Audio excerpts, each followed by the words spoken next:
The number of people killed in violent protest against rising living costs in Chile has risen to 11, Santiago Governor Carla Rubila said on Monday. At least 5 of those killed died after looters torched a garment factory near the capital. The military and police used tear gas and water cannon against protesters, and a curfew was imposed in major cities. The state of emergency already in place in Santiago is to be extended to cities in the country's north and south.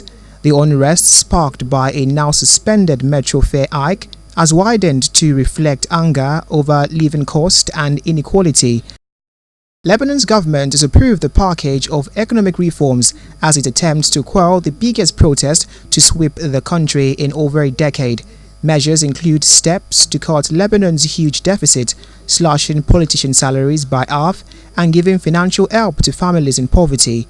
In a televised address, the Prime Minister said the protesters had been heard. It comes as demonstrators took part in a 5th day of protest and widespread strikes.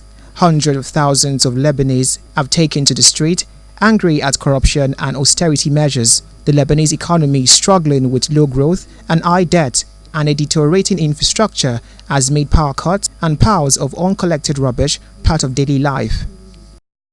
US troops have been bombarded with potatoes by civilians angry at their pullout from Kurdish majority city in the northeast of Syria. Residents pelted armored vehicles as troops left in line with Donald Trump's surprise decision to withdraw US forces from the area. The president's move is seen as having cleared the way for Turkish and pro-Turkish forces to launch an offensive against Kurdish fighters in Syria, which they regard as terrorists. The Commons Speaker has refused a government request to hold a yes or no vote on its Brexit deal. John Bercow said the motion on the deal had been brought before MPs on Saturday, and it would be repetitive and disorderly to debate it again.